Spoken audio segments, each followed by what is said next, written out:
Good morning all of you. Now we are moving on exercise 2.4 question number 5. Till now we have completed question number 1, question number 2, 3 and 4. In the last question we have seen the middle term splitting method. Here also we will see out of these 4, 2 questions are based on middle term splitting. But in question number 4, there are only three terms here, 1, 2, 3 and 4 terms. So there is a difference in the method of solving. So we will discuss. Now first of all, first question, x cube minus 2x square minus x plus 2. So in question number 3 में हमने देखा था कि 3 term थी, उसमें बीच वाली term को हमने स्प्लिट करके 2 टर्म बनाई थी, फिर 2 के ग्रुप बनाए थे. सो जब भी 4 टर्म वाले क्वेश्चन हो तो first of all you have to check कैसे कि 2 के ग्रुप बनाओ, इसमें से कॉमन निकालो, ब्रैकेट कॉमन आता है या नहीं आता. यहाँ पे देखो मैं ये दोनों में कॉमन निकालूं, यहाँ पे x⁻³ है, x⁻² है, तो छोटा होता है वो कॉमन है, x⁻² कॉमन निकालूं. यहाँ पे x⁻² निकल गया, पावर 3 था उसमें से 2 निकल गया तो कितना बचेगा, एक ही, तो x बचेगा. 2x² में से x² निकल गया तो -2. हियर इन दोनों में कुछ भी कॉमन नहीं है तो -1. यहाँ पे x, यहाँ पे माइनस निकाले तो ये साइन चेंज हो जाती है तो -2. देखो ये दोनों ब्रैकेट सेम आ गए तो यहाँ पे ये दोनों को मैं कॉमन निकालूं, x - 2. बाकी क्या बचा, x² - 1. यहाँ पे मैं और फैक्टराइजेशन कर सकता हूँ. देखो x² माइनस आइडेंटिटी क्या आता है, a² - b², तो आंसर क्या आता है, a - b a + b. तो ये a², इसका भी स्क्वायर रूट निकल रहा है तो इसको मैं ऐसे लिख सकता हूँ. तो इसको और फैक्टराइज करना है तो इसको एज इट इज लिखो, ये होगा x - 1 x + 1. So this will be your answer. ठीक है. So ये क्वेश्चन आपको इस तरह से करना है. Now we are moving on second question.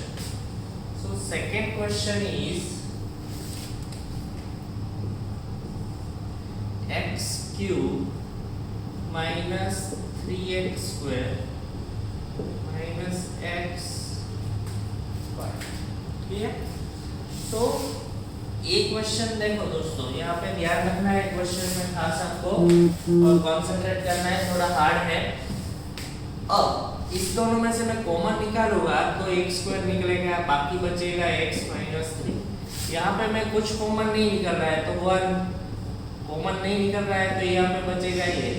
So here this 2 bracket are not common, so we can not use this method. So we have to split.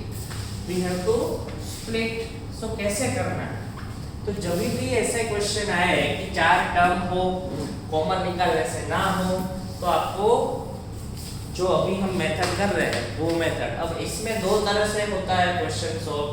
सो पहला आपको क्या करना है, चेक करना है कि सम ऑफ ऑल कोएफिशिएंट.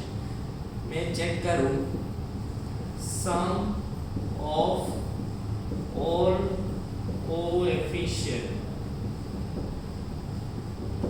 ये सब कोएफिशिएंट का सम. इसका कोएफिशिएंट आगे कुछ नहीं है तो +1, इसका कोएफिशिएंट -3, इसका कोएफिशिएंट -9 एंड इसका कोएफिशिएंट -5. ठीक है. तो ये 0 आना चाहिए. यहाँ पे देखो ये सब माइनस वालों का मैं प्लस करूँ, 9 3 12 17, 0 नहीं आ रहा है सो ये चलेगा नहीं. अगर यहाँ पे 0 आता है सो आपका फैक्टर होगा x - 1 is a factor of p of x. ये प्रूव किया हुआ स्टेटमेंट है कि अगर सभी कोएफिशिएंट का सम 0 आता है तो आपको x - 1 फैक्टर रहेगा. अब यहाँ पे तो 0 नहीं आ रहा है तो हम कौन सा फैक्टर लें. तो अब दूसरा तरीका क्या है कि ओड पावर वाले कोएफिशिएंट एंड इवन पावर वाला. यहाँ पे ये ओड पावर है, 3 and 1 ओड, जो ये और ये इवन में गिनेंगे. ठीक है.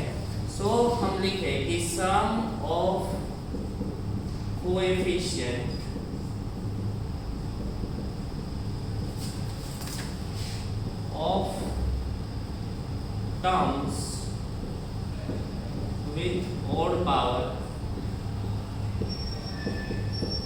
पावर वाली टर्म के कोएफिशिएंट का सम, ओड पावर वाली ये दो टर्म है, ये होगा इसका 1 एंड माइनस 1 माइनस 9, वो आएगा -8।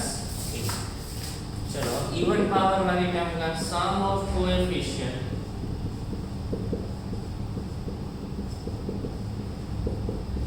Of terms with even power वाली टर्म का कोएफिशिएंट है, ये इवन है, कांस्टेंट को हम इवन में गिनेंगे, ये -3 -5, इसके आगे वाला -3 यह पूरा लिख देना है -5। तो ये दोनों सेम आना चाहिए, ये दोनों सेम आ रहे हैं, सो x plus 1 is a factor of p of x। तो इसका फैक्टर हमें क्या लेना है, x plus 1। clear? See, first of all what you have to do, we will check the sum of coefficient of all the terms. If it will not be 0, then we have to move on another method. Here we will check sum of coefficient with odd power and sum of coefficient of even power. If both are equal, then x plus 1 is a factor.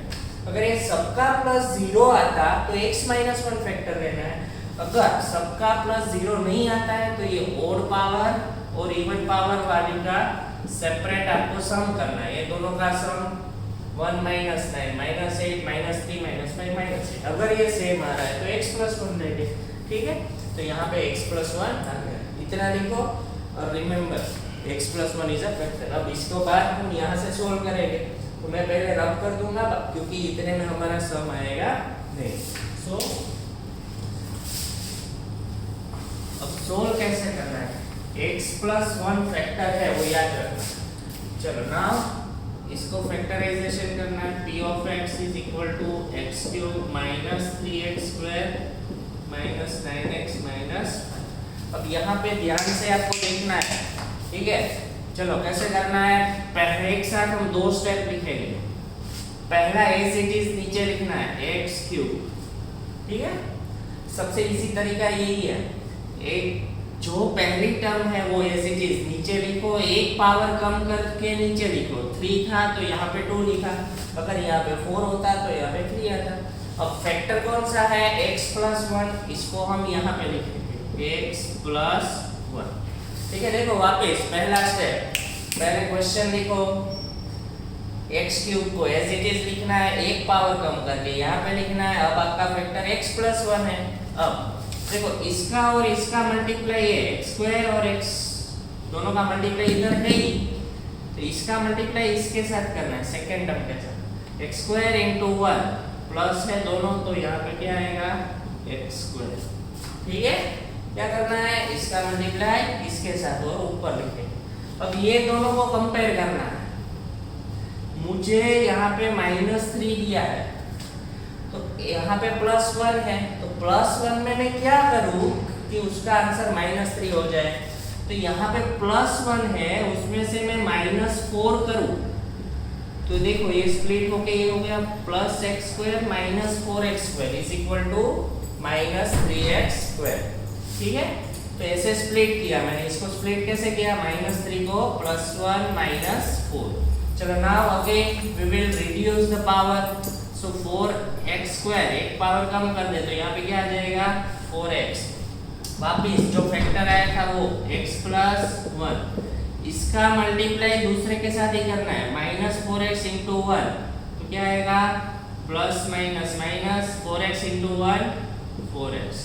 वापिस इसके साथ compare करना है, दूसरा 4x मुझे 9 चाहिए, -4 में मैं क्या करूँ तो -9 आएगा, तो -4 में मैं -5 करूँ तो 9 आएगा, तो हो गया। इसको मैंने क्या कर दिया -4 -5 हो गया। चलो वापिस पावर का मतलब ये पूरा निकल जाएगा, तो -5 x plus 1 plus minus minus 5 1 5, ये दोनों सेम आ जाने चाहिए, ठीक है। देखो फिर से एक बार समझ लोगे तो सिंपल है। पहला स्टेप एज इट इज, पहले हम चेक करेंगे x -1 फैक्टर है या x + 1 फैक्टर है। पहले एक्स क्यूब को एज इट इज नीचे उतारो, एक पावर कम करके नीचे लिखो, फैक्टर आया था x प्लस 1 वो यहाँ पे लिखो, इसका और इसका मल्टीप्लाई करो x स्क्वायर इंटू 1 वो ऊपर लिखो। अब इसमें प्लस माइनस करके मुझे ये वाला लाना है, तो ये प्लस 1 में मैं क्या करूँ तो -3 आएगा, -4, तो ये दोनों हो गया। अब पावर कम करके वापस नीचे लिखो, x प्लस 1 फैक्टर लिखो, इसका और इसका मल्टीप्लाई, प्लस माइनस माइनस ऊपर लिखो, -4 में मैं क्या करूँ तो माइनस आएगा -5, तो ऐसे ये स्प्लिट हो गया। चलो अब ये तीनों टर्म में देखो कॉमन क्या है, x plus 1 x plus 1 x plus 1, so we will write x plus 1। बाकी क्या बचा, तो x स्क्वायर -4x माइनस 1। चलो ये तो हो गया। यहाँ पे हमें अब आगे जो किया था वही 5 का टेबल देखना है, 4 लाना है, 5 1 जार 5, ये दोनों से 4 आ सकता है, तो मैं लिखूंगा -5 प्लस 1, तो इसको रिप्लेस करके हम ये दोनों लिखेंगे। एक सम में दो सम है, सो x स्क्वायर, इसको निकाल के हम ये दोनों लिखेंगे -5x प्लस x माइनस। चलो ये दोनों और ये दोनों का ग्रुप कॉमन क्या निकलेगा, x, इसमें से बचा गया x minus 5 plus 1 x minus. चलो still we can do common, x plus 5 को -5 कॉमन है और x प्लस 1, सो ये आपका ठीक है। सो ऐसे आपको पूरा सॉल्व करना है। चलो now we will move on third question. Now third question is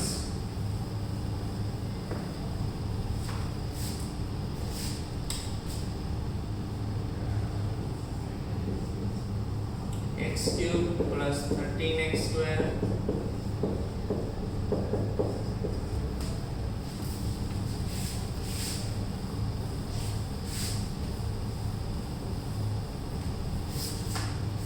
चलो यहाँ पे हम ये कॉमन निकालेंगे तो होगा नहीं, बिकॉज ये दोनों में से कॉमन निकालोगे तो x प्लस 13, इसमें से कॉमन निकालोगे तो x प्लस 13 आएगा। तो वही मेथड पहले चेक करेंगे, सम ऑफ ऑल कोएफिशिएंट। यहाँ पे सब प्लस है तो जीरो तो आएगा ही नहीं, सवाल ही नहीं है, तो अब ऑड इवन वाला ही बचा, तो मैं लिखूं sum of coefficient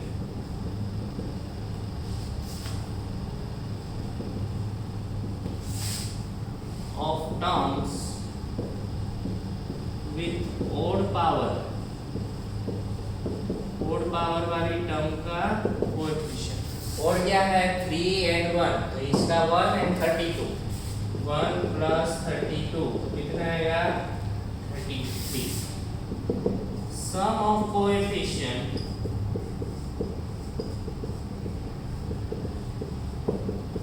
of terms with even power वाली टर्म का क्या होगा, तो ये 13 and 20, ये भी 33।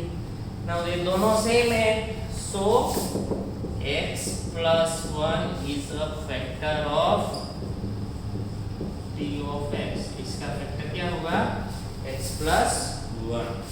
अब हम सॉल्व करेंगे इसको, इसके नीचे आपको कंटिन्यू करना है, ठीक है। चलो x plus 1 फैक्टर आया तो याद रखना, पहले हम लिखें p of x, x cube 13x square 32x plus 20। चलो कैसे करना है, एक साथ दो टर्म, पहला एज इट इज नीचे, उसके नीचे एक पावर कम करके लिखना है x स्क्वायर, फैक्टर आया वो इधर लिखना है x प्लस 1, इसका मल्टीप्लाई इसके साथ x स्क्वायर इंटू 1 हम यहाँ पे लिखेंगे, इसके जैसा ऊपर देखना है, मुझे 13 चाहिए, यहाँ पे 1 है, 13 में मैं क्या करूँ तो 1 में मैं क्या करूँ तो 13 आएगा, तो 1 प्लस 12 13 हो गया, ये स्प्लिट हो गए, ये दोनों हो गए, ठीक है। अब इसको नीचे लेना है पावर कम करके, तो 12x वापिस फैक्टर x प्लस 1, इसका मल्टीप्लाई इसके साथ 12x इंटू 1 12x, 12 में मैं क्या करूँ तो 32 आएगा, तो प्लस 20 नीचे पावर कम करके 2 निकल गया x 21 are 20. So here is 3. What is common in this 3? X plus 1 remaining x square plus 12x plus 20.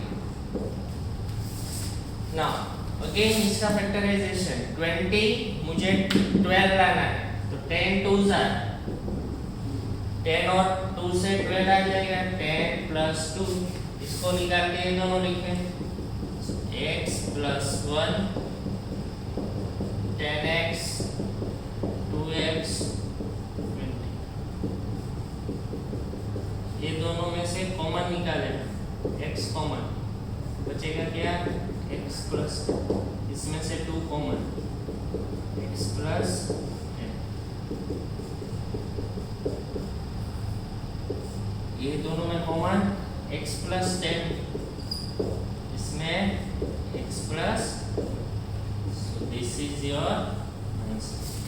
ठीक है एक बार समझ में आया है तो आपको इजी लगेगा इसके लिए आपको प्रैक्टिस करनी है ठीक है चलो last question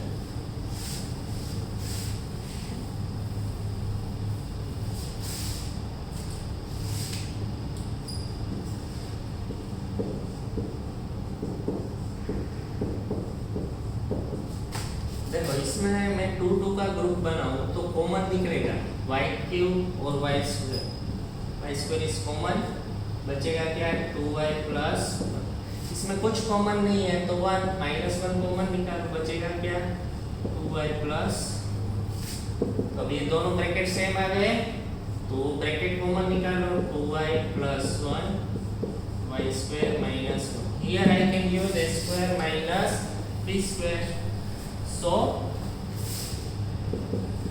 2y plus 1 here y minus 1 and y plus 1 what I use the identity a square minus b square is equal to a minus b a plus b so friends here last question of exercise 2.4 we have completed so it 2.3 का question 4 और 5 दोनों important है practice करें अगर आपको ये sums और methods अच्छे लगे हो तो आप अच्छे से कमेंट कीजिए ज़्यादा से ज़्यादा चैनल को स्प्रेड कीजिए और सब्सक्राइब कीजिए थैंक यू